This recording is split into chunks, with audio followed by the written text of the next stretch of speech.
This conference will now be recorded.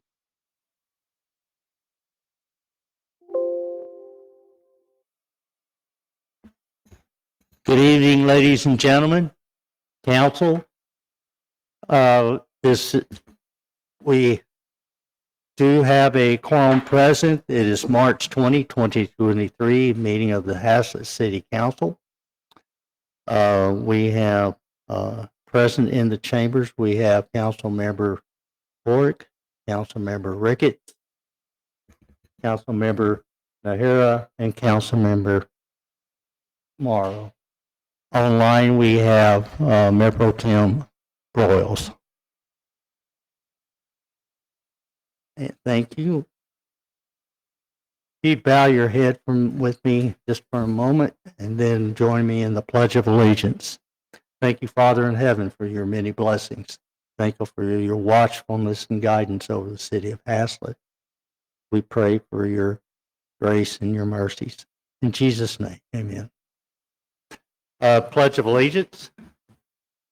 I pledge allegiance to the flag of the United States of America and to the republic for which it stands, one nation, under God, indivisible, with liberty and justice for all.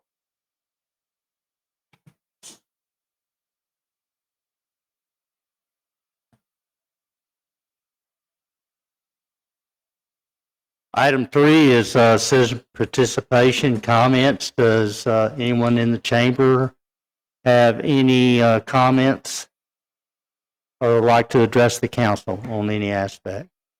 Mayor, I did not receive any requests. Very good. Do we have anybody online? There is none online. There is none in the chambers. Let's move on to item number 4, items of community interest. Monday, April the 3rd, 2023 is the opening, not the opening, rather, it is a ribbon cutting. The L, which is Haslett Parkway from I-35 to Intermodal and Intermodal North is scheduled to be opened March 31st, which is Friday, a little less than 2 weeks from now. Due to scheduling, we are going to have the ribbon cutting on April the 3rd, which will be the following Monday. The road would be temporarily closed just for the short ceremony and then reopened. But come out and join us if you can. This project should bring us some relief. Very good. Saturday, May 6, 2023, 7 a.m. to 7 p.m. This is our general election. Also on that general election, we will have a special election for Proposition A concerning authorization of the city to sell certain property, dedicated parkland. Haslett is hiring. We have water maintenance worker 1 and 2 positions open. We appreciate that. And any referrals that you can give us are most welcomed. Item 5, administrative reports. Council, do you have any reports that you'd like to, you have any questions on or you'd like to pull?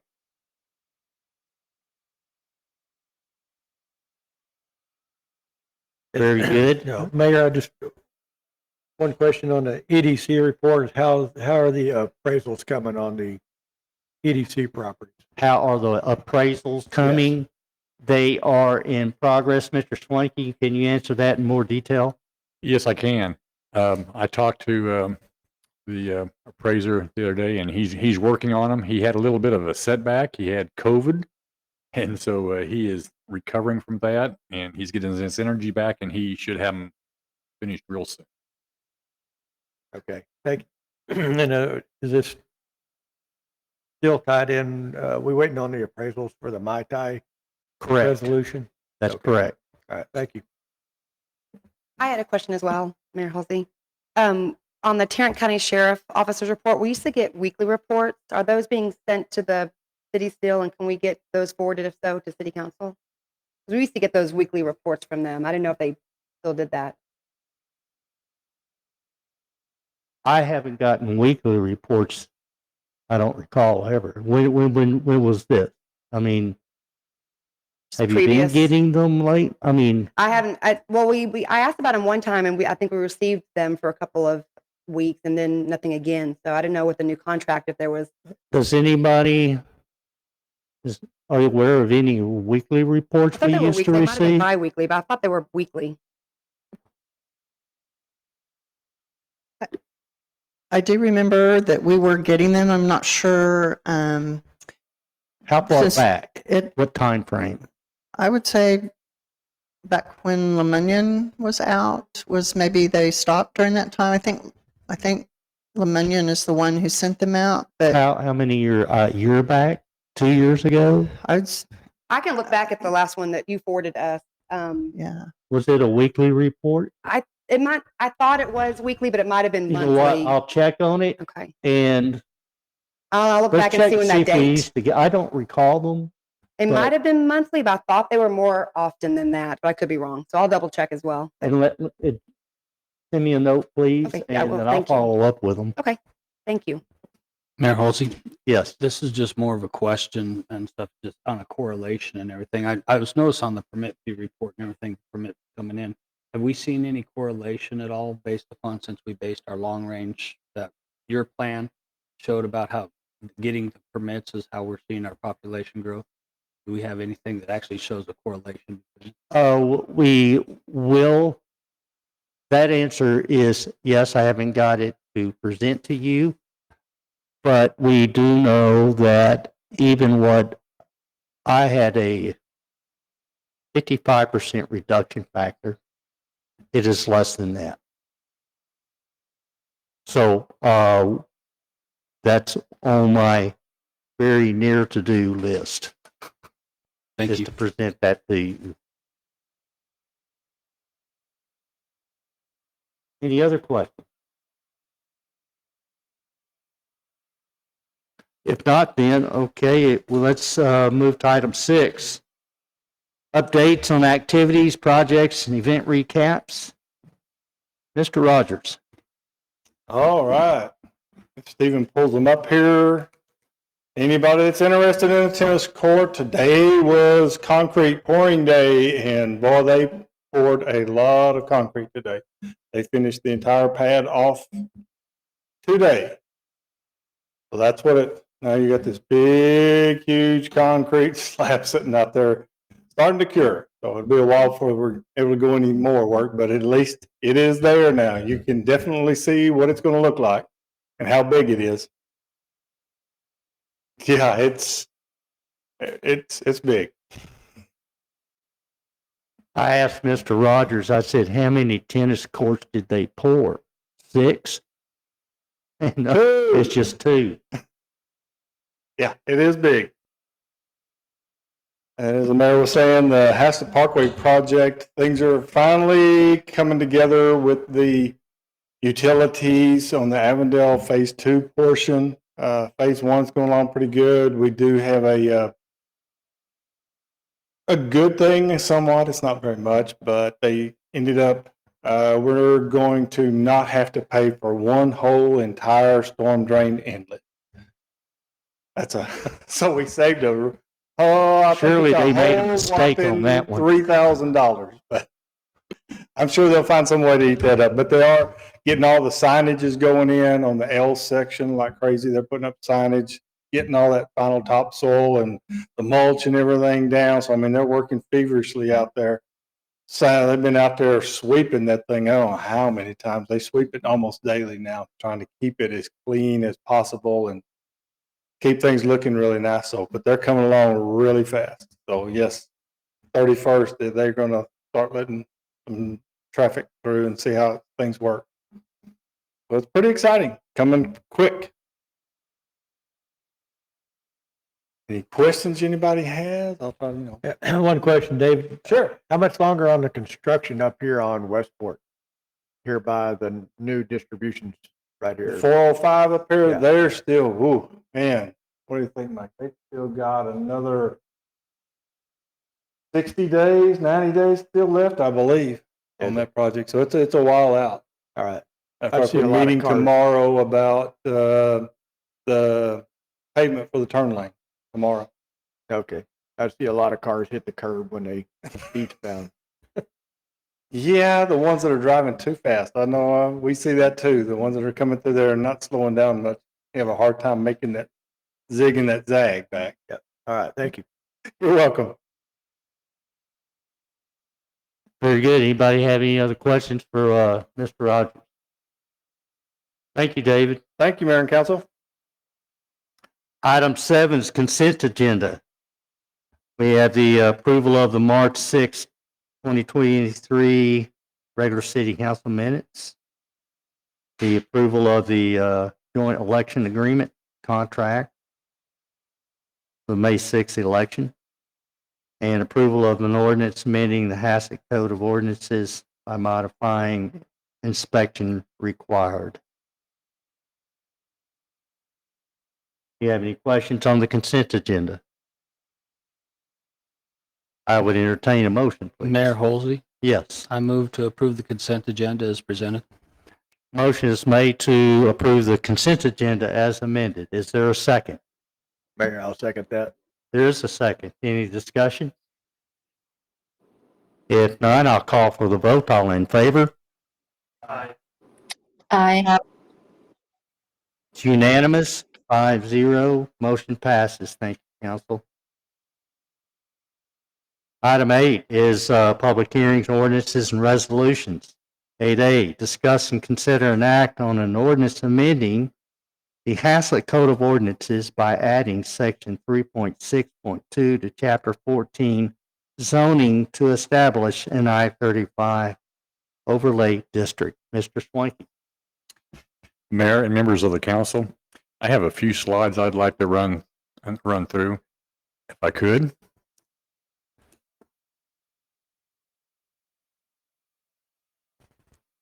Okay. Yeah, the I-35W overlay district, the reason why we brought this ordinance forward is when you look at the signage standards in the ordinance, the current zoning ordinance, it has I-35 overlay standards, but we don't know where the I-35 corridor overlay is. And if you go back a few years, were 10 overlay districts in the city. And here is this outlined in yellow was the I-35 overlay district, and clear down here on the southeast of Caraway was another portion of it that was inside the city limits. And you can see another district right here, which was the Haslet Parkway overlay. There was one over on State Highway 156, but there were 10 overall. And when they were done away with, they left standards in the, they did away with all of them, and they left standards in the ordinance that dealt with signage. And along the 35 corridor, there needs to be additional signage. And so we put this ordinance together to address some of that and actually identify where it is. This map here shows the area in hatched on the left where we intend on having it.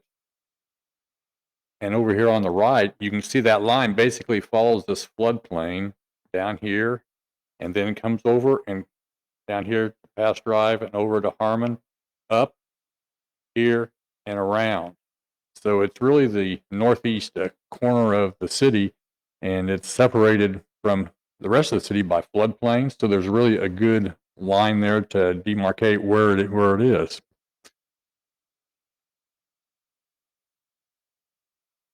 This thing change. Yeah. And I put this up there just to show you that within this area, most of the property is actually under the jurisdiction of Fort Worth right now as far as ownership. And the line would go right here and then up and around, following this floodplain, down here, across, back and around. And the signs that you can do in this area, there's one main type. Yes. I just want to make a point, and you alluded to it, jurisdiction. Fort Worth, City of Fort Worth actually owns all this property. The type of sign that. I'm sorry, I got a question. So the Yes. city owns the property, but we have jurisdiction over Yes, city of Hazlet. They're within the city of they're Hazlet, within the city of Hazlet. even though the city of Fort Worth owns it. That's correct. It was part of the purchase when they did the airport, Alliance Airport. That's when they took up ownership of those properties. It was noise mitigation funded by the federal government. But as you can see, there's property in and out of that area that you would probably have the same standards, but it is not owned by the city of Fort Worth. There's one more slide I hear. This is what the ordinance calls out actually, and this is both sides were taken directly from the ordinance, and on the left you can see what we're looking at. The signs are maximum height of 35 foot, 15 foot wide, and 1,050 square feet with 525 on each side of the sign. And it won't be a pole sign. It'll be these marquee signs that'll hold information for a lot of uses normally. There could be just one use, but there's still that maximum height that you would have. The materials have to be the brick or stone, and there's one comment in here that says they can only be 6 inches from the outer limits of the sign structure. So a pole is, if it's 6 or 12 inches, you couldn't do a sign. And so it has to be a sign like this. It's limited to non-pole signs, but these sort of these marquee signs. But it's for a limited area, and it's all the areas inside the city limits. If I can go back to the right here, when you get down south of the 170 Hazlet Parkway interchange, this land is, for the most part, outside our city limits in the extraterritorial jurisdiction. So we really can't put the overlay in that area. We can't zone that area. So that's the reason why it stops just north of, just right here in this area. Actually, it's just south of where Hazlet Parkway starts and goes north. And the Planning and Zoning Commission took a look at this, and they remembered the I-35 sign standards, and those are the signs that they wanted to see in those areas, and so they were supportive of this ordinance change, actually identifying where that district is. So, and maybe one of the things I'd asked Mr. Swanky, okay, if we could go back to that monument sign or the marquee sign, is that if that one is fine, the one that where it shows the Fort Worth property, Which one? that one's fine. If we're driving along I-35, someone has property die back here, they would need a pole, but it would be that monument marquee style. Yeah. When this area develops, I actually anticipate a lot of these properties being consolidated.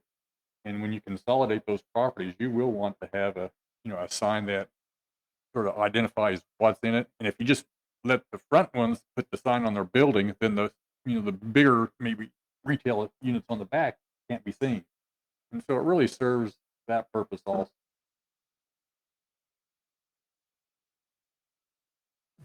All right, council. We will go to a public hearing unless you have any questions of Mr. Swanky. Then we'll go to the public hearing. All right, I open the public hearing at 7:19 p.m. Does anyone have any comment or to this item? Is there anybody online?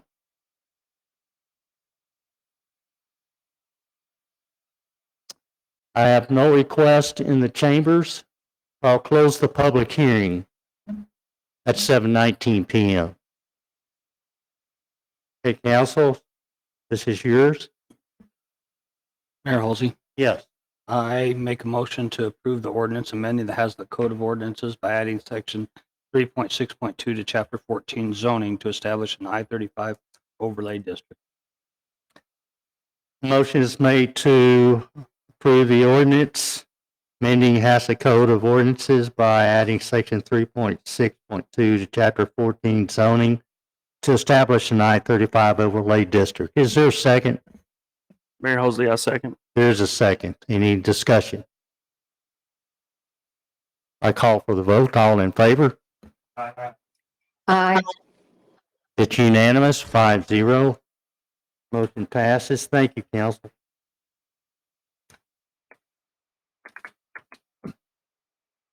Item 8B, discuss, consider, and act on a recommendation from the Capital Improvement Advisory Council. Mr. Anderson, is he online with us? There he is. Can you hear me? Anderson, do you take this I can item take in? this item. Yes, sir. Yes, sir. Good evening, Mayor, members of the council. What you have before you this evening is a recommendation from the CIAC chairman regarding our Can you give us just semi-annual. a minute? We're gonna do a little audio tweaking here in the chambers. Yes, sir.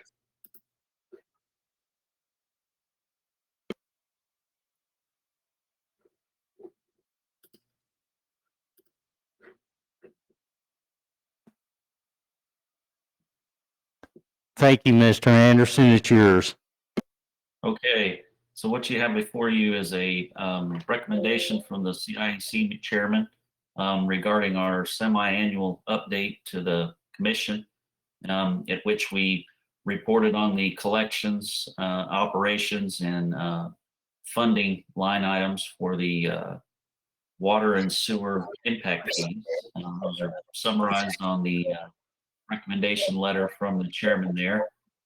Looks like the city collected $344,000 in water impact fees, about $257,000 in sewer impact fees from April 1st of 2022 through September 30th of 2022. After expenses, including reimbursements to developers, the net income for the impact fee fund was about $284,000 for water and about $71,000 for the sewer impact. We've got a total fund balance for the two funds approaching $2.9 million, and it's recommended that those those funds continue to go towards eligible projects as contained in the city's current impact fee program. As I stated the last couple of times I've been with you folks, we are working through a master plan update for the water system and the sewer system, which will eventually replace the current city's impact fee program. So we're recommending that the current funds go towards the projects that are highlighted in yellow on supporting document 4. And upon completion of our master plan and updated capital improvement plan, additional projects may be listed, or we may go through and adjust some of the projects that are currently in the program. We've also provided a schedule for the council that kind of outlines the process of updating the new impact fee program that is supporting document 5. It's essentially a 6-month program that will begin probably in June of this year.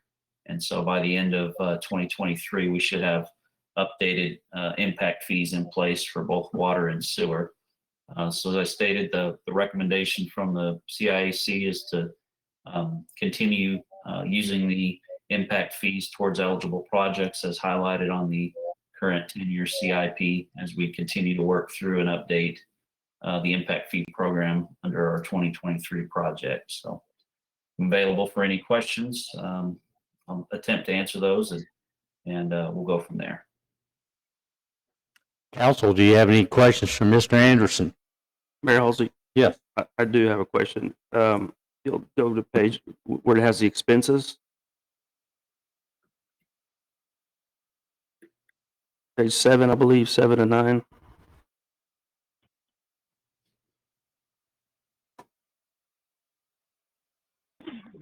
Yep, one back, I believe. Oh. Yes, There we go. you've got Laterra Water Impact Fee Grant for 40 units. 40 units. And also on the sewer impact fee, you have the same thing, Laterra Impact 40 units. But then you also have an impact transfer to Watercrest and the Vines, but you don't have it for the water. Two questions. Are these payments a one-time deal, or is this an installment of so many payments, or can you please explain those two expenses? Certainly, the Well, Marsh could better answer that, but show me what line item what are you looking at? This is Laterra 380 agreement, 40 Yes. units, Yeah. and you have the same on the sewer. Hmm. But then you have on this one for the Vines and Watercrest agreement, 129,000, but you don't have it on the water. And are those one-time fees, or these installments, and how much longer if they are installments?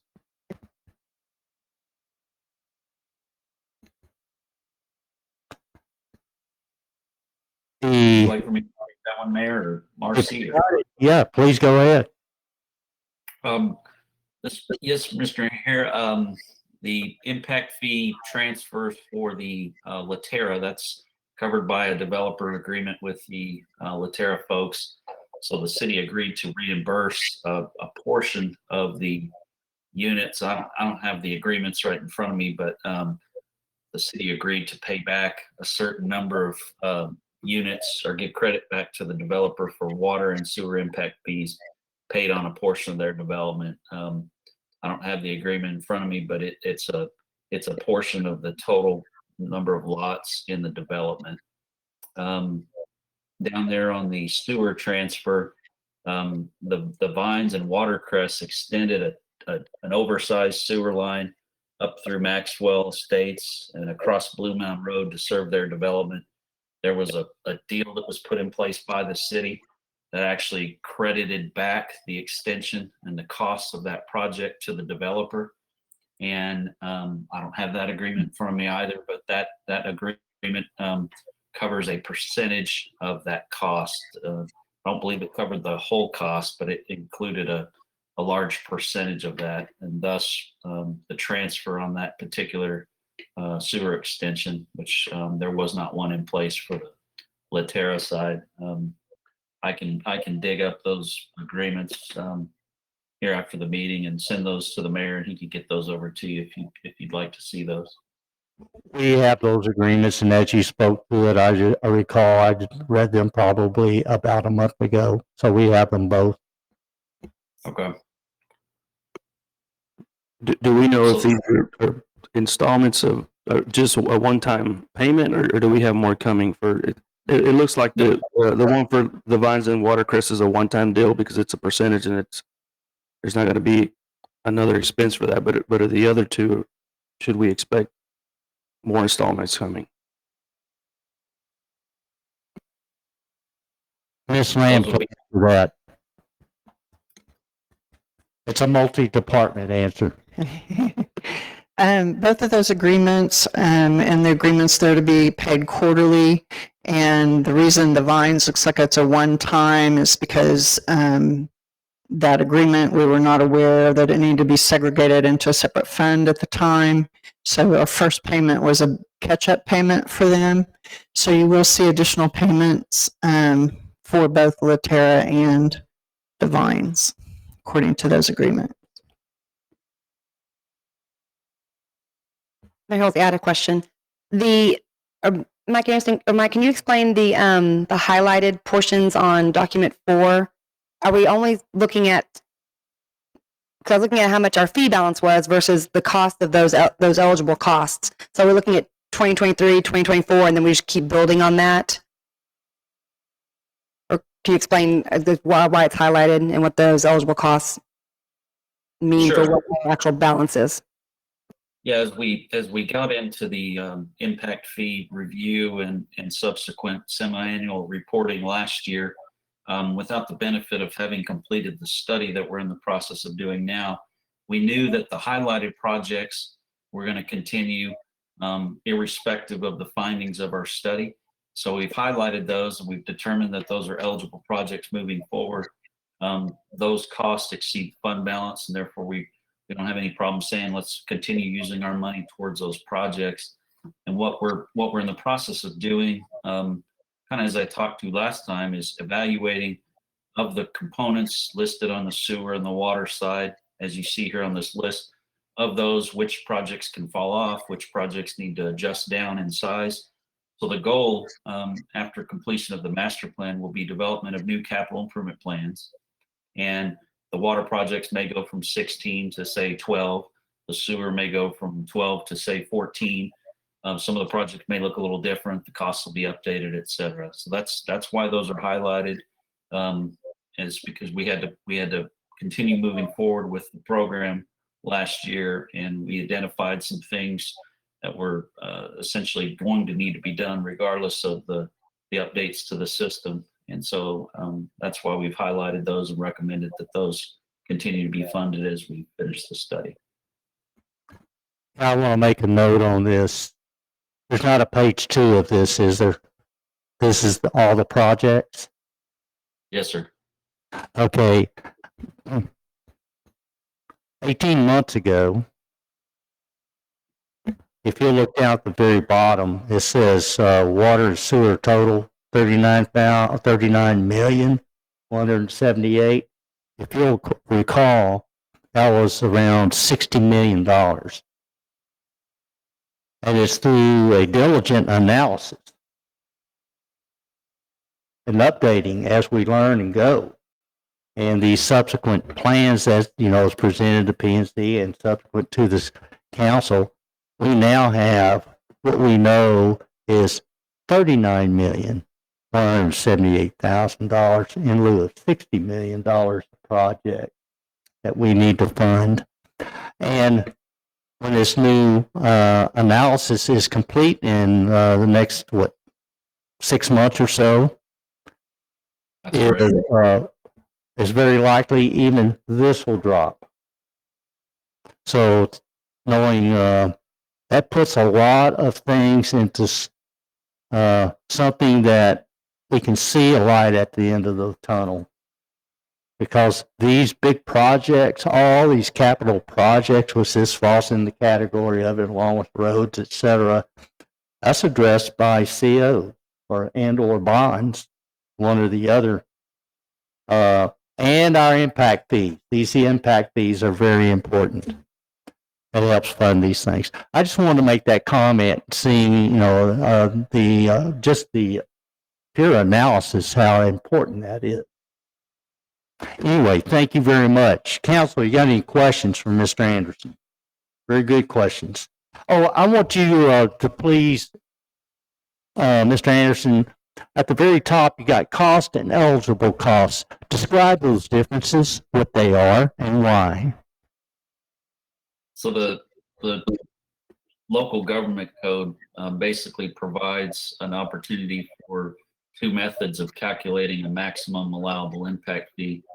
The method that we use, which is typical of what I've seen about 95% of cities in this area, is basically you calculate a total project cost, and then you give the developer essentially a 50% credit.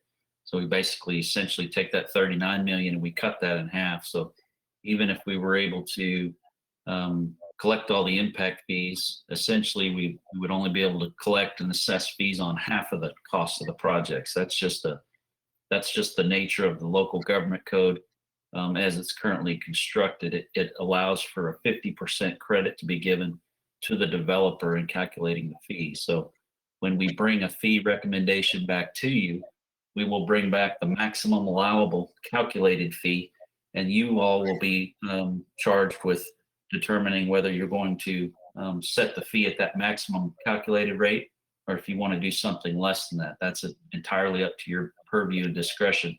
It's just very important to know that when we come back with a fee, it's really only covering half of the eligible costs associated with the project. Well, let me Well, thank you for that. I need some further explanation and, let's take number 5. Install new PRV, long pressure plane. It says it cost $182,000. I assume that's the entire project cost, 100%. And then I got an eligible cost of $65,520. I assume that's what's eligible to be reimbursed by the impact fees. Is that correct? Yes, sir, that's correct. Okay, here's the short answer I was looking for. So, eligible cost is what can be covered by impact fees. And do you have, just a minute ago, you mentioned that using number 5, half of $182,000 is more than $65,000. Well, there's no such thing as a short answer, right? We also have to look at a percentage, that portion that is calculated to be utilized during this 10-year planning period. So of the eligible 91,000, we're basically saying 2/3 of that capacity is available or will be used up during this 10-year planning period. 1/3 is essentially accounted for due to existing capacity and growth. So I kind of misspoke a little bit. So there's an additional factor in there that is the capacity utilization. And so that's just part of what goes into that 10-year planning cost and cost recovery. Very good. So I can take project cost, say like number 13, it's $1 million. Well, half of it could be attributable to, if all of that was attributable within this 10-year plan, we would see maybe 500,000 in there. But what we're saying, it's not all attributable to this 10-year plan. Therefore, we get 360,000 of it. That's correct. There's either a portion of that that's replacing an existing tank, like 200 out of the million, or that capacity isn't expected to be utilized during this 10-year planning period. Very good. Council, do you have any questions for Mr. Anderson? Just one on those same basis points. I see that on the water, but when we get down to the sewer, I'm seeing some of these projects, their cost is the eligible costs are the same as the cost. Is the 50% only on the water projects? No, there's the same logic applies, and the same cost recovery analysis is performed on the sewer. I'm not quite sure why Roman has 675 on the meter in both accounts. I'm not quite sure on number 2, but Yeah, I'm seeing it on 1, 2. I looked down below, even saw it down on 9, 10, and even 13. That's why I said I only saw it on the sewer side, but I didn't see it on the water side.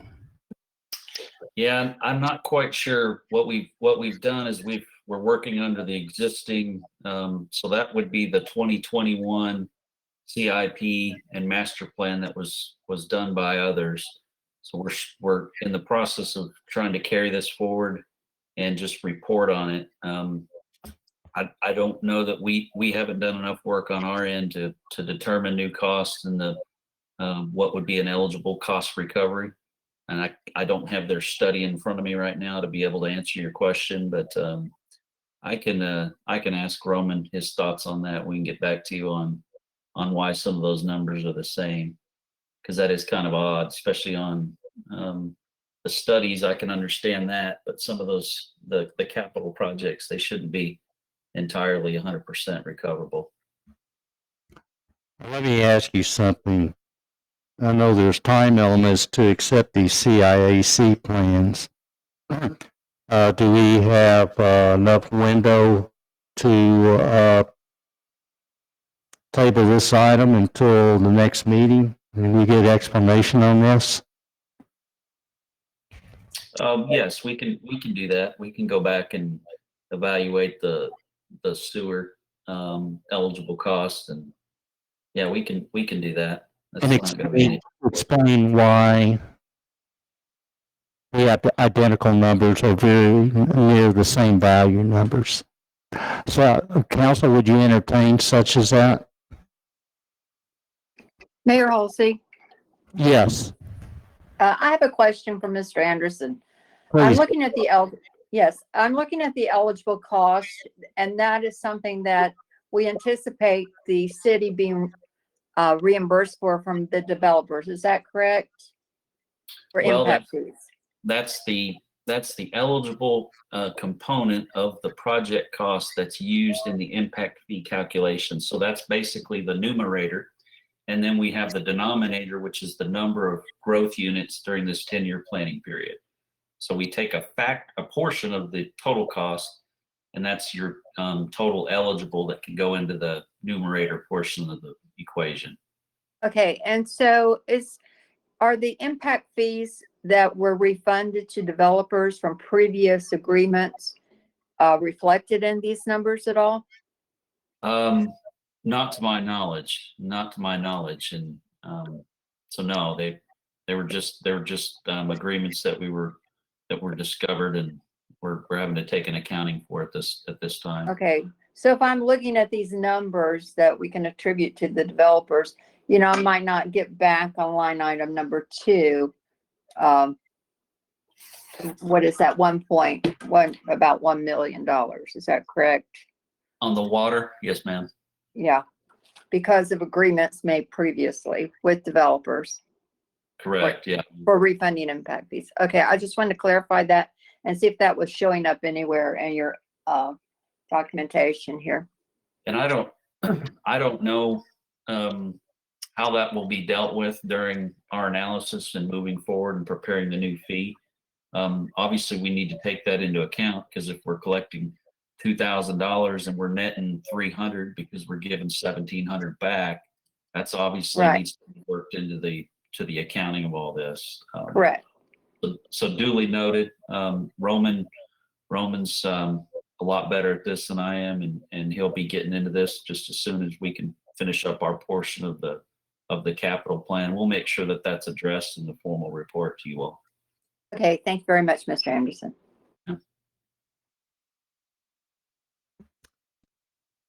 Very good, council.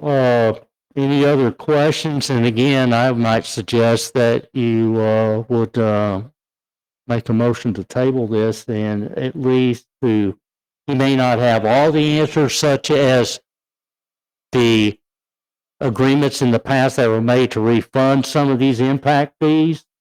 They'll take that into account, but certainly they could probably address, say, such as number 1 under sewer, why both columns have 675.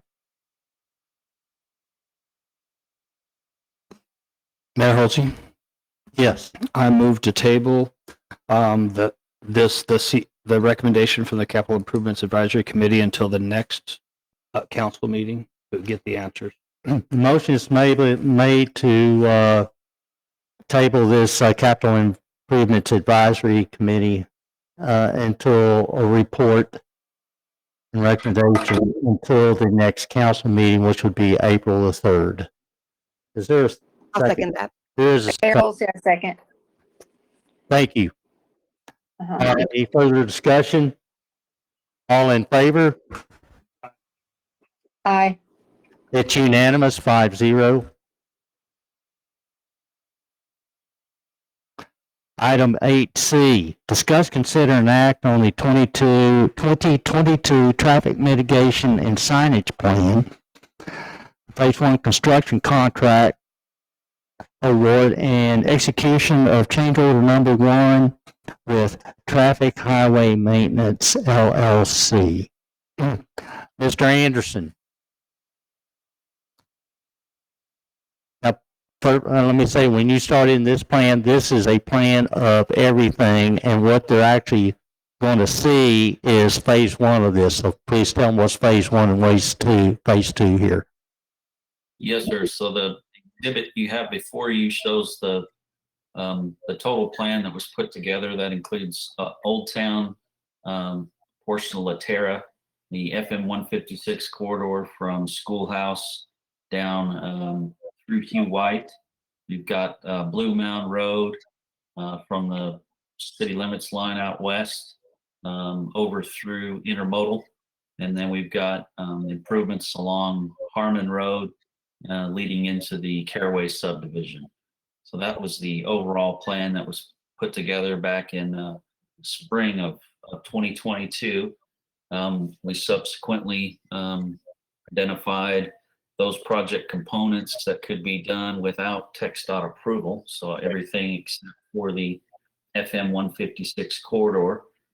We've reported to you all 2 meetings back about the data collection that was ongoing for our traffic speed and safety corridor study for the 156 area. So those results will be used to help us determine necessary signage and other improvements for the 156 corridor. So with that in mind, we moved forward with phase 1 of our project, and what you see before you here is a recommendation to award a construction contract for phase 1 of the project, which consisted of a base bid totaling $106,000 roughly, and a bid alternate of $147,000. The base bid, if you'll go back to the previous exhibit there, Stephen, if you don't mind, that includes all the signage there on the north end in Old Town. It includes the work over in the Caraway neighborhood along Harmon Road, and then work along Blue Mound Road. So essentially everything except the 156 corridor. Let me make further comment. It also includes work in Ashmore Farms. That's correct. You're correct. Bid alternate 1 included substantial amount of improvements to the Latera subdivision as well as John Day Road. So let's go down into the actual construction plans a little bit, and that'll kind of help everybody visualize kind of the scope of the project a little bit. Is it the bid alternate 1? The alternate Yes, sir. is, I thought that is the school. Yes, sir. So if we keep going down, okay, so here's the actual construction plans that we began developing late last year. Put this project out for bid in December, and we received 1 bid. So here you can kind of see a key map of the areas that the construction plans covered. Area F identified on sheet 8, which we'll get to in just a second. That is referred to as bid alternate 1 in our package. So everything else on the sheet here was included in the base bid pricing. Those components listed on sheet 8 of our plans was priced as an alternate for the contractor. You'll see basic striping and signage on the Old Town, striping and signage. And then we get to what we've got here on Exhibit D. So we've got safety and signage improvements in the Latera neighborhood surrounding the NIC Elementary School. The bid also included additional crosswalk signage that you see there on the sheet with the solar lighting and the flashing lights that you can hit a button and cross. We included those along John Day Road at Latera Ranch Road and Latera Vista. However, those were removed from this project as indicated on change order 1, as the mayors had some discussion with the ISD about them actually participating, cost participating in the installation of the John Day Road improvements. I'd like to make a comment right at this point. Okay, Mike? Yes, sir. All right.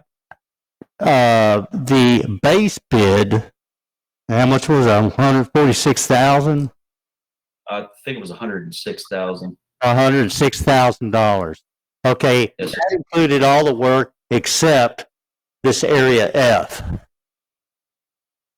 Okay, area F is, let's go back to area F now, that previous sheet you had. Okay, while you're seeing area F, this development, Laterra Development, was tasked with providing all the signage and markups and the design for school. This markup, this signage, all these requirements are from a Tignall and what's it, TNP? That's correct. And that was supplied to me by the school district. In actuality, the developer should be paying for this. But it's been a year and a half since I've communicated with them, and nothing's, and I'm not throwing any, I'm just explaining to you why it's here. So I asked Mr. Anderson, include the school's zone requirements, and that's what these school zone requirements, the design of all of this is dictated by the guidance manuals by TxDOT that would have been implemented here. Also included, now we do, well, I'll finish that. So I thought it was important because I get calls all the time out of Laterra and around the elementary school. My child just almost got ran over again today. Well, we need this out here. So I'm asking the council, so this $206,000 that you see includes all of this work. Now, what we did have in there, it took us over budget though, is on John Day Road is the flashing school zone lights, and that establishes a school zone speed limit of 20 miles per hour. They're still out there. Those lights are out there. But what was installed was very subpar. And our public works spends a lot of time to keep those things running. So I had proposed to replace all of that on the north and south end of John Day Road where the school zones are. On the south end of John Day Road that you see here, is that signage for the school zones, that type A light you see up in the left, and also on the north end, same thing. And there's more signage that goes with that and markings on the road. It was $85,000 for all of that. I spoke with, and so essentially $42,500 per set on north and south end. I spoke with NISD if they could help with that, because where the proximity of the middle school is, its land abuts John Day Road on the north end. They would gladly take that and pay for that. They can do that legitimately. They could not do that on the south end. So I had all of that, it was all taken out because it puts us over our budget. So what we're presenting is this budget, or this project. Everything that you see in these plans is in our budget being $233,500. This project is round numbers $206,000.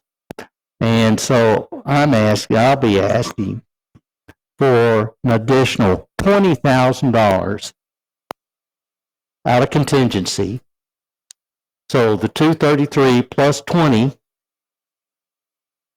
we can put that south set of school zone lights in. Northwest ISD will put the new ones in at the north end, and this area will be finished 100%. So I had to jump in here. I just saw it as an opportune time, Mr. Anderson, but please go ahead with your presentation. I know you got more to speak to. Yes, sir. So as the mayor just spoke to, everything that Stevens kind of flashed through here would be covered under the change order amount, which is $206,000. If council desires and wishes for those southern end lights to be installed by this contractor, we can adjust change order 1 to account for that set of lights and still remain on track with both our schedule and our contractor. And so let's see here if we've got any more. Does anybody have any questions about any of the signage? Do we want to flip through any of the different areas, or everybody feel good about knowing what we're doing at all the different locations? Here's, for instance, Caraway, turning Caraway Lane into a 3-way stop, right? To try to slow some of these folks down and allow some folks to get in and out of their neighborhood. But you can see, you can't just throw up a stop sign because of the way that this street was designed and installed. It requires us to take some improvements to striping and things to kind of close down, or not close down, but reduce the distance and bring things into focus, so you're not sitting there breaking out your binoculars trying to see who stopped first. So you can see the work that's having to be done at some of these locations to facilitate a 3-way stop at Harmon Road and Caraway Lane. Mayor Halsey, I have a few questions. One, you mentioned phase 1 and phase 2. So are there still, what's the second phase? So this is phase 1. Phase 2, this is phase 1, this package you're looking at here. Phase 2 is everything up and down FM 156. After the traffic study. Okay, That got would it. be all those markings and all that Yep, signage okay. that do not block, but that traffic study is all part of We're it. waiting on that. Okay, so that's perfect. Thank you. My second question is, I'm trying to figure out, because it was 254, then it went to 206. So is the NISD portion the 47,778 that they are now providing Laterra? Am I looking at the numbers correctly? That's correct. So if Stephen, if you could go back to sheet 8 again, I'm sorry. The 254 basically included the north and south end lights, crosswalk signs, and the speed limit signs that the mayor talked about, as well as the plastic markings on the street. So when you take out the work along John Day Road, that reduced it by roughly 47. If that makes sense. Okay, yes, I was just looking at what amount they were putting into it. So that's where we get the 206 or 351. Okay. Correct. Thank you. Okay, wait a minute. I'm not sure. Okay, your question, and I just want to make sure you got a clear understanding what we're looking for or asking for. The 206 covers all of that elementary school work, less the school zone traffic lights. It does not cover that. The south one. It doesn't cover the north or south. It covers neither one of them. Okay, I thought the school district was going to do the north one. NISD said they will pay for the north one. But that 206 does not even include the south one that we would. Right, so just the south one's the only one that's not included in the 206. Correct. Okay, that makes sense. Okay, very good.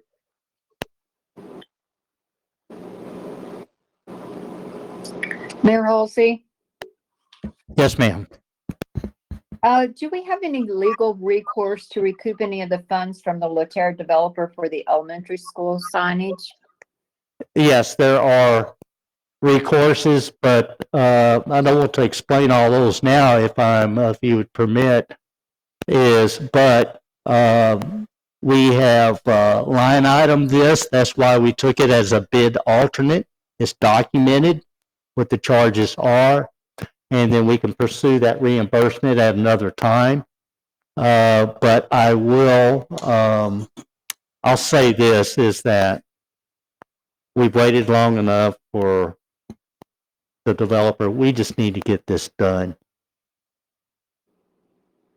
And this will be done and completed if we so award the project prior to the beginning of next school year. So it'll be in place. I had another question, I guess from Mr. Anderson. Is it normal to only receive one bid back for this type of project? Thought that was kind of, alarming that only one responded. This is the first time I've put together a package like this. Normally when streets are designed and come in, they're either, signs are installed by the company that's, well, they hire a sub to do it with the road construction and or the development does it. This is kind of a unique situation. We did advertise it through our normal channels of networks as far as bidders, and we did only get one group. We do feel good about the pricing. I mean, it's in line with our budget. It would be nice to have multiple bidders, but unfortunately, we only got this one outfit. But this is all they do across the state of Texas. So, qualified and within budget, it would have been nice to have an additional bid or two, but unfortunately, we only got the one. Okay, thank you. Mayor Halsey? Yes. Yes, I have another question. So the 206,000 does not include the north flashing light, which Northwest ISD is going to contribute for that. Then Hazlet will pay for the south flashing light. Correct. Is that correct? That is correct, but that is not included in the It's not included. So, my sound is really bad. I'm getting. Are you getting a lot of feedback? Okay, that's better. Okay. Yeah, I was getting a lot of feedback. All right, so when can we expect to see the additional funds for the south?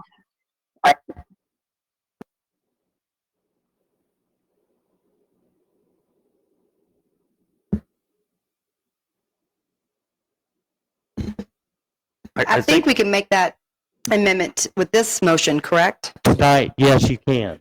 Okay, just to clarify, it says here on the final impact, the requested amount is 206,000, but the actual amount that we should approve tonight is $254,130. Is that correct?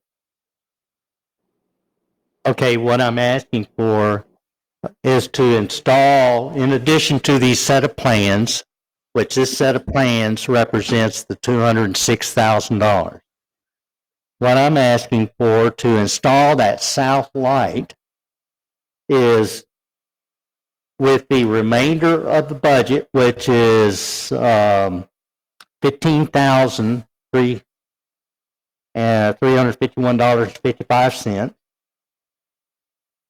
If we go with the 206 and our budget, I'm asking, in addition to that 15,000, which would take us up to the budget, I'm asking for an additional $20,000 to come out of the contingency fund.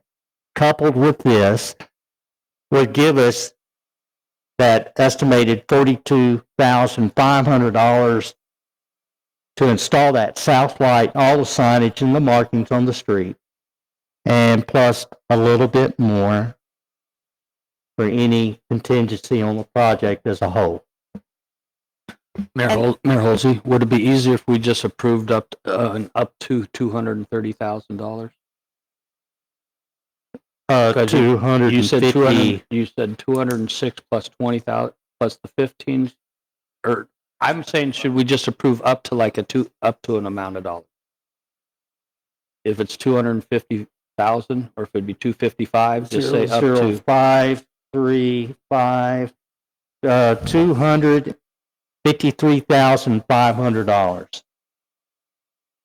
And is that number coming from the document Exhibit B, where it says, oh goodness, the rapid flashing beacon light for 13,150 and then the marking for 5,800? Is that where that number is coming from? No.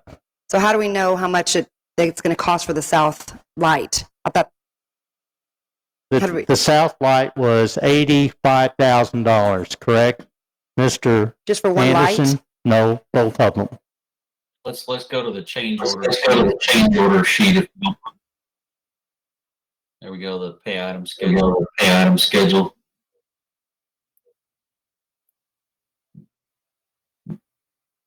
Next sheet. How much is the lights, the school zone lights? Okay, let me ask this. let's go back, stop right there. The original contract price, $254,130. Was that inclusive of both schools on lights? Yes, sir. Yes, sir. Okay, council, that is the price for both, to include all that you've seen on the plans, my error. But it includes both schools on light. Well, that cannot be right. We have had some other changes in this plan than this 254-130. Let's go to the pay item schedule.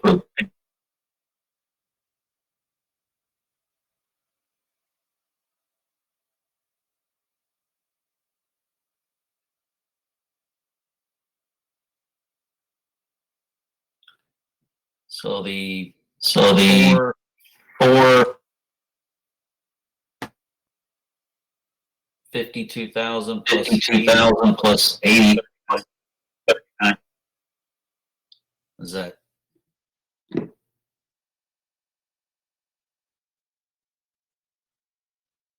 Okay, let me ask this. The bid item removed.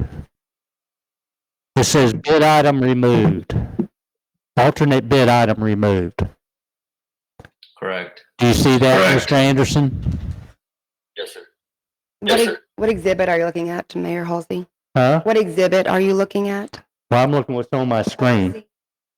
I'm looking at what's on the screen. It's exhibit. The alternate bid item removed. Mr. Anderson, do you see that? Yes, sir.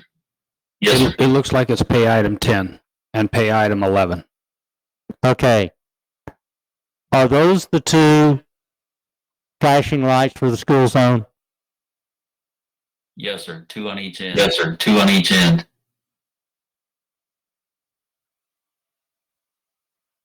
Okay. And then we've got. So you would need to add those two together and divide in half? That's Yeah. correct. That's correct. Well, that's 46,025. If the 52 and 39 is for both, and we only need to pay one. So we need to add additional 46,025 to the amount presented this evening. Okay.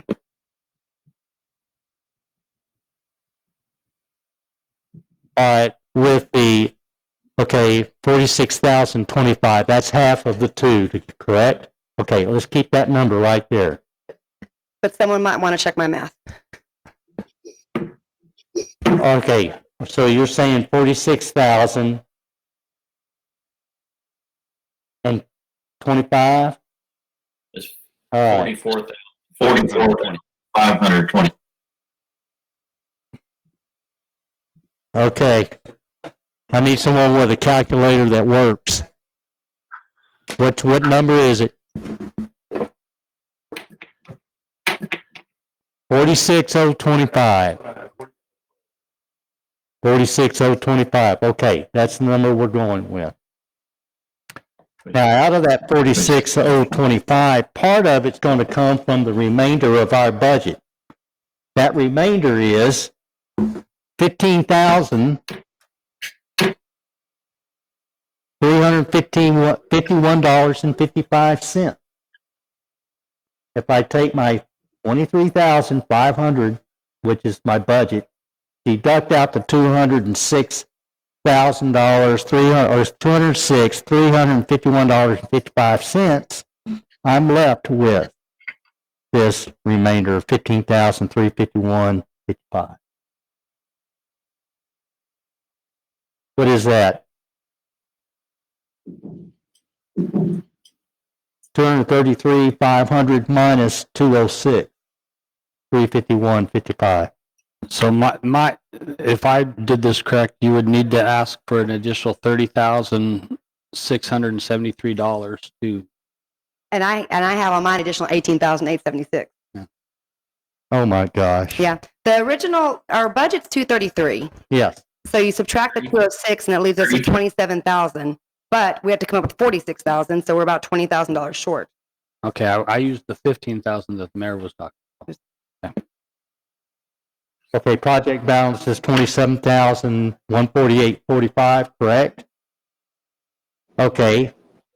Now, I used a figure of $4,200 for the cost of the light.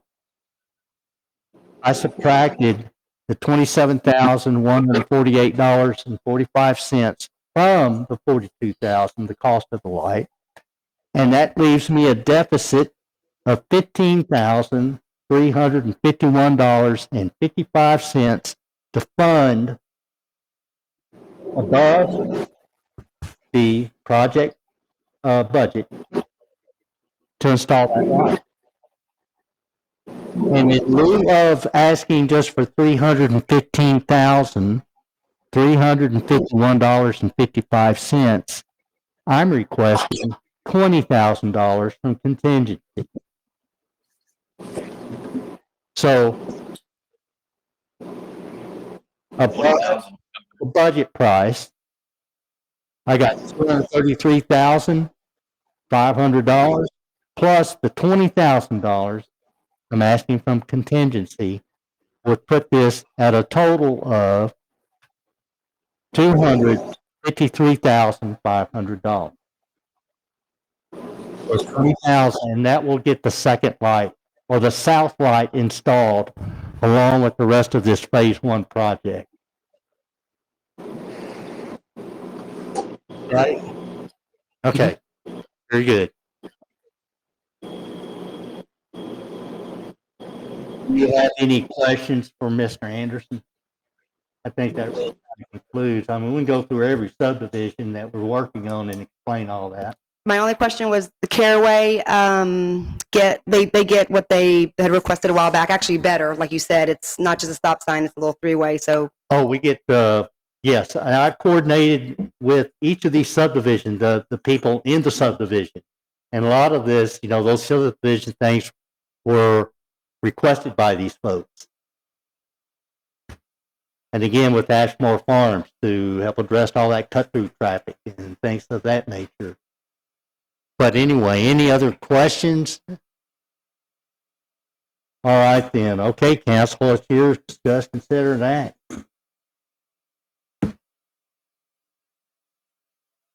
I would ask this if I'll tell you, I recommend doing this and also if you're so inclined to do so, is to authorize an additional $20,000 from contingency to fund the entire project. So, Ms. Lamb, what's the best way to do that? I figure you might be the expert.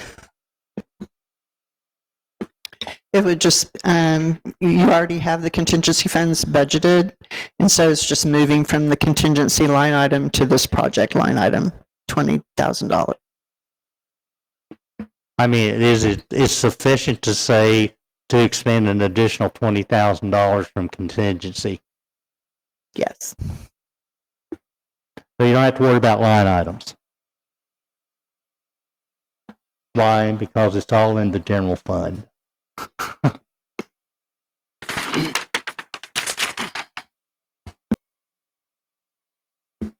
Yes. I move to approve the 2022 Traffic Mitigation and Signage Plan Phase 1 Construction Contract Award and Execution of Change Order Number 1 with Traffic Highway Maintenance LLC. I also request $20,000 coming from the contingency fund for this effort to add the south light. Motion is made to approve the 2022 Traffic Mitigation and Signage Plan Phase 1 Construction Contract to award and the execution of Change Order Number 1 with the Traffic Highway Maintenance LLC, and to approve additional $20,000 from contingency for the addition of the South School Zone Light. Did I get that correct? I'll second that. I want to add for the total of $253,500. Very good. We so amend your motion to that? I so amend my motion to the total of $253,500. $253,500. Okay. So we would have a total of expenditure of $253,500 for this project, which is inclusive of the south flight. Any further discussion? All right, all in favor? Aye. It's unanimous, 5-0. Thank you, council. Item 8D, discuss, consider, and act regarding an appeal of denied vendor's permit to locate a vending unit on property located at 1395 FM 156 to operate as Sugar Rush Shave Ice LLC. Mr. Thetford, let me go ahead and open up. Council, you did this very same thing last year. What they're asking is can I just keep my trailer there for 6 months during the season, and so I don't have to move it twice a day? And that's it. That's what this is. I mean, we can do a long presentation, but I don't think we need to. Yeah, I just want to make a comment. Yeah, we went through this last year, and I think I'm in favor of it. I'm okay with it. So unless you want to present, The only question would be You to Mayor Pro Tem Broyles and Yes, Councilmember Horak because they weren't here. very good. So does anybody does everybody, I say everybody, Mayor Pro Tem and Councilmember Hort, do you know what we're speaking of? I'm sorry, I assumed everybody was here on that, but they weren't. No, I know what you're speaking of, but I do have a couple questions in regard to this thing. Very good. And please go ahead. So first off, understand this one. So the new taco trailer we've got down at Kevin, no longer Kevin, does he have a permit to operate there in the parking lot? Yes, sir. He does have a permit to operate there. These are somewhat different in nature. So his permit. Let me, excuse me. Let's not spend much time on that. That's not on this item. He does have a permit. I understand, Mayor. No,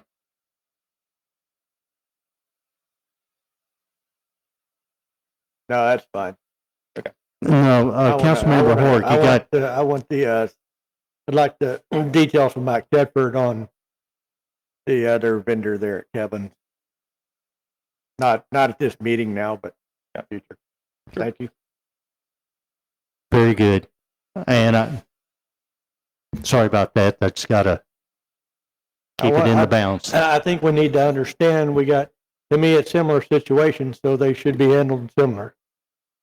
And that's what I want to make sure we're working apples to apples with this. We're not Understood. providing. I think in a nutshell, I can explain this one that we're actually discussing right now. So when they apply for the permit, they ask for permission to leave the vending unit on site overnight. Our ordinance does not allow that. It says that the unit can only be there from the time that the unit is in operation. So that's from 7 a.m. to 10 p.m. I essentially had to deny that request. The only avenue of relief to be able to leave it over there on site overnight is to ask for an appeal to the city council, and you're the only ones that can provide that relief. I think, I understand where you're coming from now. One is moving their trailer every night, and this one's asking not. Yeah. Well, the first party never asked. They have to come and ask. Okay. Mayor Halsey, Yes.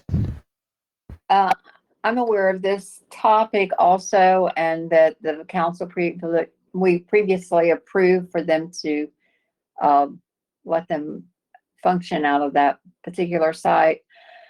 But I do have an issue with it because I think it opens the door to other type of vendors wanting to do the same thing. And I think if we approve it to leave overnight, that we're going to have people wanting to line up 156 with these types of businesses. And I personally don't want to see that in Hazlet. Because I just, Councilmember Horick is correct, you know, what we do for one person does for the other. So if we make this exception, then someone else comes along and we would have to make an exception for them also. And while I appreciate Sugar Rush's issue of having to move it, I'm sure it's very hard on their equipment. I do not want to see this all along 156 for Hazlet. I don't think that's the look that we're going for. That's just my I think input. you bring up a very good point, and that same concern has crossed my mind. Where do you stop? Because there's plenty of other open lots that this could occur on along 156. Correct. So I do, I kind of make a point to that. I understand your concerns as well. Hers, I believe, was an undue, she's crossing 156 or leaving her property and getting on 156. And last time she said it was an undue burden with the moving. And then the vendor that's on Odessa is a block away, I mean, on that street. So I don't know if they would meet the requirements for us to approve theirs as an undue burden. So everyone, and you can correct me, Mike, they have to meet the standard to apply, correct? But that's not an undue burden based on the city. I mean, the city didn't create that undue burden on her. The city did not create that. It's her undue burden because of where she lives or how she has to cross or where she places it. My point is, we have an ordinance that doesn't allow this. Is that correct? Correct. Were there any issues with her the last 6 months? Any complaints or any type of concerns?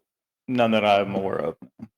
And that too doesn't matter. It is, what do we want to open the door to? I appreciate her, and I know kids love to go there, and it's a good little business and she used to have it on 150 or on Blue Mountain Road at her residence.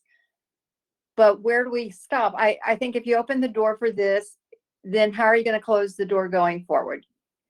And I personally don't think that's the direction that the city of Hazlet wants to go to with these vending units all along 156. If we want to have a certain area for them or something at different times, that might be different. But I just don't agree with doing that. It's nothing against her. It's nothing against her business. It's just for the city of Hazlet. Is that what we want? I guess. And also, if you have several there, just as much as it's a hazard for her to cross 156, it's also a hazard for the people wanting to buy the shaved ice, a hazard. So, it works both ways. She was safer on Blue Mountain Road personally. But it doesn't matter who the business is.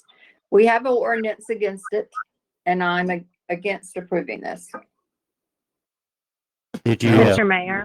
I do have a question. excuse me, Rickett, I do, if I could address. Think, Councilmember Morrow was going the proper direction, because if we were to actually open it up and change the ordinance, then yes, everyone would have to follow it. Because that would be the key, is the change would be to change the ordinance to allow people to have the vendor trucks. This way, I believe Mike Tedford has to actually review every single one, and he actually has to show, or deny it. And then if that person wants to move it forward to the council, then it gets moved forward to the council, and the council gets to look, hey, is this an undue? Because I don't think it was just crossing 156. If I remember correctly, there was something about the Blue Mountain Road at that point too. But again, maybe we could go through the whole thing again. But again, if there was something, the way that it's doing now and actually asking for it, this is one place I feel a waiver works. And I'm Mr. Anti-waiver. I do like, once you have an ordinance, you should live with an ordinance. let me, Or change the ordinance. this is not pro or con here, but we're looking at, is this an undue burden? I don't know if it's an undue burden, then I think we ought to be going through zoning board of adjustments of some sort. I don't know. Yeah, This so- this is getting fuzzy here to me. Yeah, so I'll speak a little bit to how it's written in the ordinance. So this is not in the zoning code. This is in our article dealing with business regulations. So this is not something that would be going to the zoning board of adjustment, nor would it be applicable to the variance procedures in our zoning ordinance. Instead, what we have is a brief section allowing applicants who have their applications denied or revoked by city staff the ability to go to city council for redress. It does not, in that section, does not give council any sort of further details as to what it would consider and how it can act to address the appeal to council. So there's no language requiring there to be an undue burden, nor is there any language talking about what you can or how you would need to overrule the staff's opinion on it. So it is possible, if this is a concern, we could always amend the ordinance so that we would allow for this type of business to operate on a temporary basis for a 6-month period without having to move the trailer every single day and night like it's currently written. That is one option, and we could get that addressed, and we could probably even put something together before the next council meeting if that's something that you wanted to do. But that's just my analysis on it. Yeah, I just want to make a couple of comments. Right. I believe they moved this snow stand away from Blue Mountain Road because it is dangerous, or it was when I've taken my kids there, and it was dangerous to come in and out of there. So right now, I see your point, Mayor Pro Tem Royals, but this is just one stand, and I'd rather leave it like this. I don't want to have an ordinance saying that they can't do it. I'd rather look at each case individually. If it gets to a point where we have too many, then we can deny them all. We don't have to say, okay, just because we gave an allowance to one, we need to give it to everyone.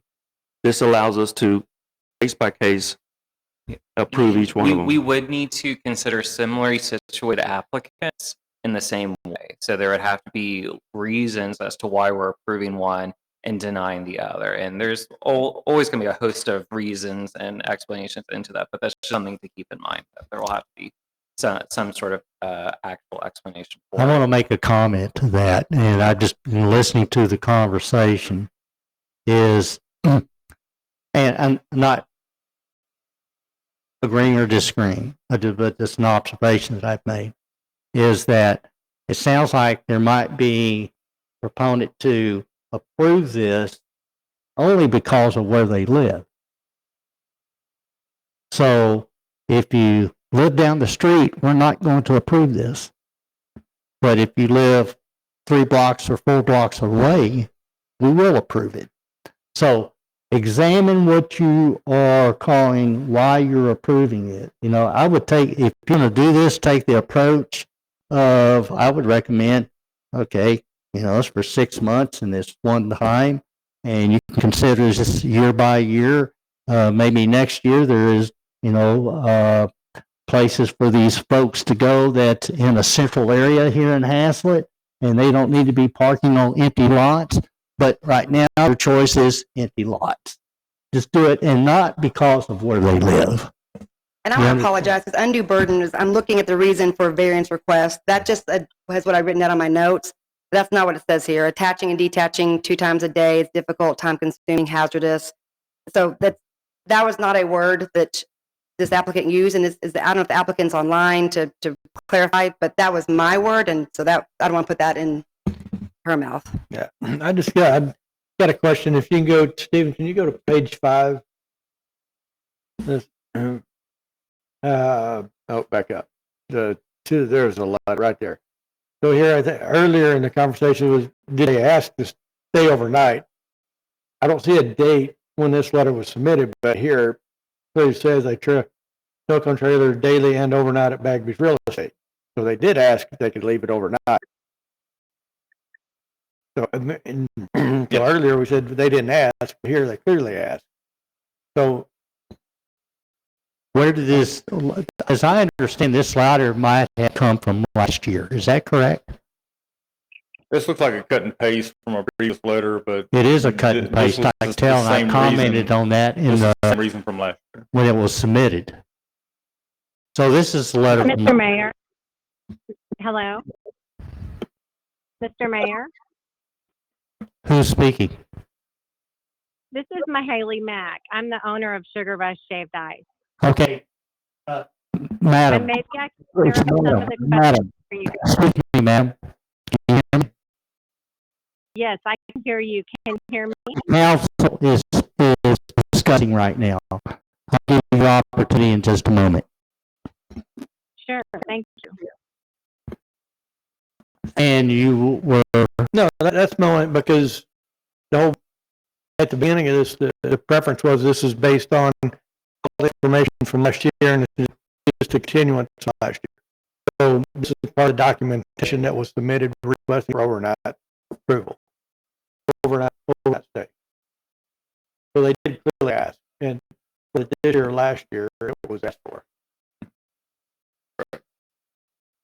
very good. Okay. Do we have the owner online or you want to hear from the owner? Okay, Mayor Holsey, Mayor Holsey, go ahead. Now, Maryland, Oh, I'm sorry.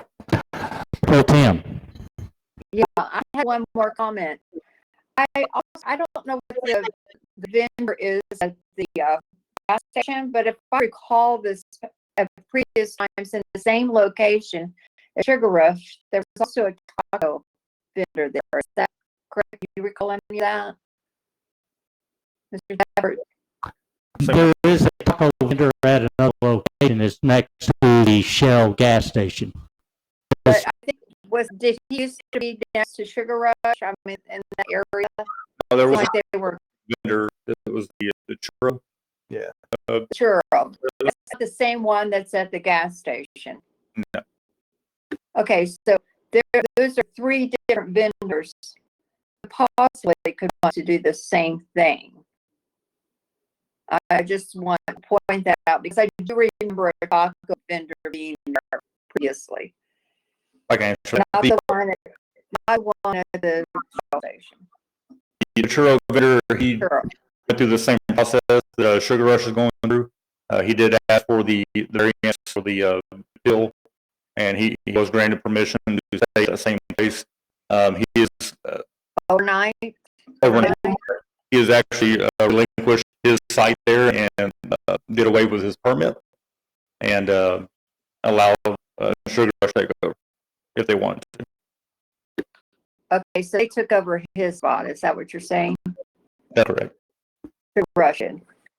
Because I remember something else being there. All right.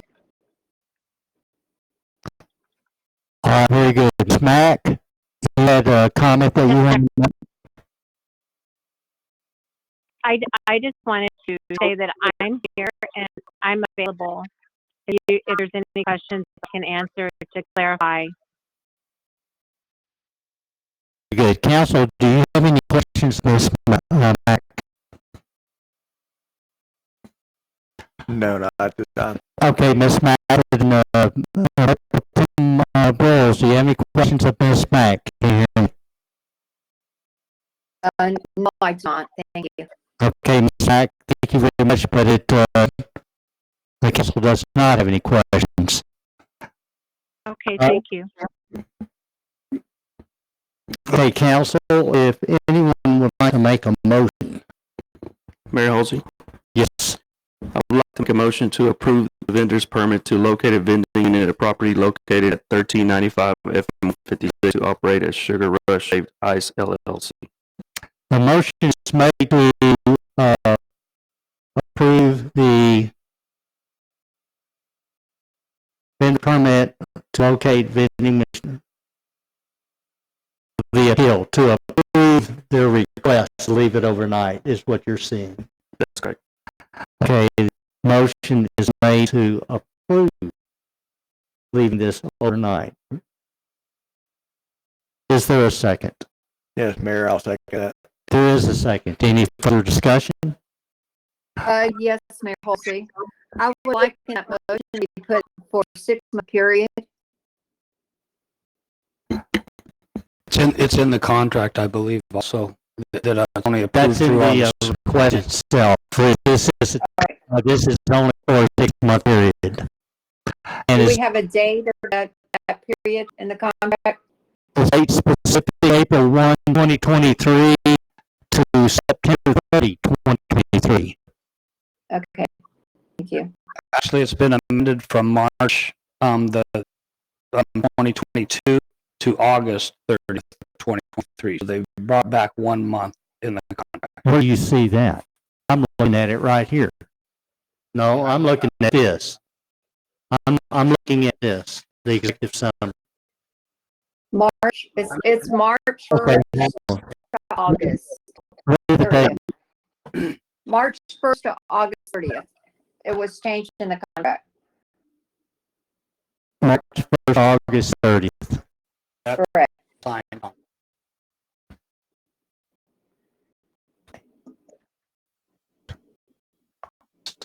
Very good. That's still 6 months. Okay, March 1st to August 30th. Any other,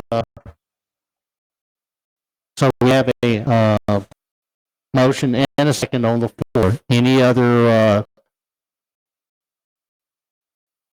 comments or discussions? So we have verified it is for 6 months, from March 1st to August 30th, 2023. Any other point? If there is, I'll call for the vote. All in favor? All opposed? Aye. Unopposed. Motion passes. 4-1. Thank you, council. Thank you, Ms. Matt. Thank you, sir. I appreciate it. All right, then.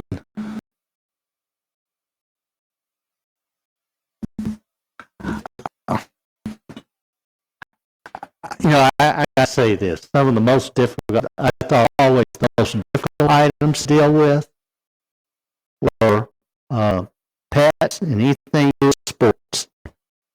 I'm adding cell cones to the list.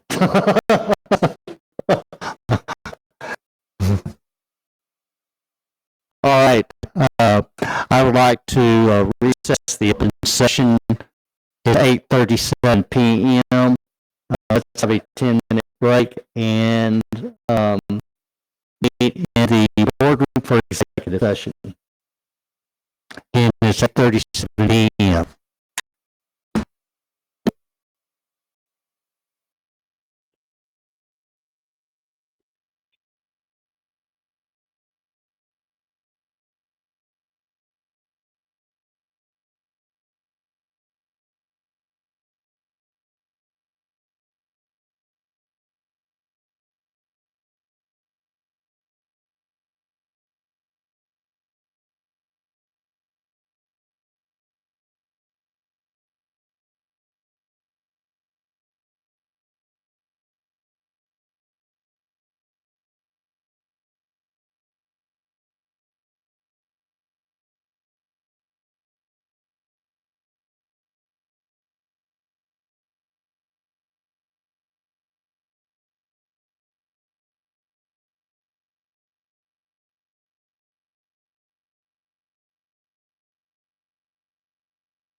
voting and reconvene the open session at 9:57 p.m. All council members are present with Mayor Pro Tem Boyles being online.